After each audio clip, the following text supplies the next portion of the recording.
আমরা যদি মাঠে নামি তাতে সরকার টিকে থাকবে কিনা সন্দেহ। জাতীয় ঐক্যমত্য কমিশন জাতির সঙ্গে প্রতারণা করেছে। বিএনপি যদি মাঠে নামে তবে অন্তর্বর্তী সরকারের ক্ষমতায় টিকে থাকা কঠিন হবে। 2 নভেম্বর বিএনপির প্রতিষ্ঠাতা শহীদ রাষ্ট্রপতি জিয়াউর রহমানের সমাধিতে শ্রদ্ধা জানানোর পর এমনই এক হুঁশিয়ারি বার্তা দিয়েছেন বিএনপির স্থায়ী কমিটির সদস্য গয়েশ্বর চন্দ্র রায়।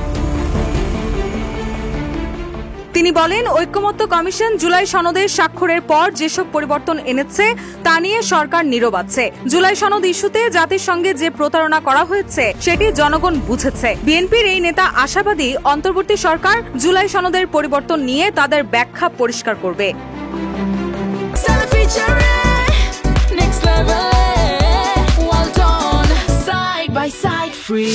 তিনি বলেন, বিএনপি মাঠে নামলে অন্তর্বর্তী সরকারের ক্ষমতায় টিকে থাকা কঠিন হবে। যেভাবে প্রতিবাদ করা উচিত বিএনপি তা না করে জনগণের কাছে বক্তব্য তুলে ধরছে। আগামী জাতীয় নির্বাচনের মাধ্যমে বিএনপি রাষ্ট্র ক্ষমতায় আসার সম্ভাবনা রয়েছে বলেই বিভিন্ন মহল থেকে মিথ্যা বিতর্কের জন্ম দেওয়া হচ্ছে বলেও অভিযোগ গয়েশ্বরের।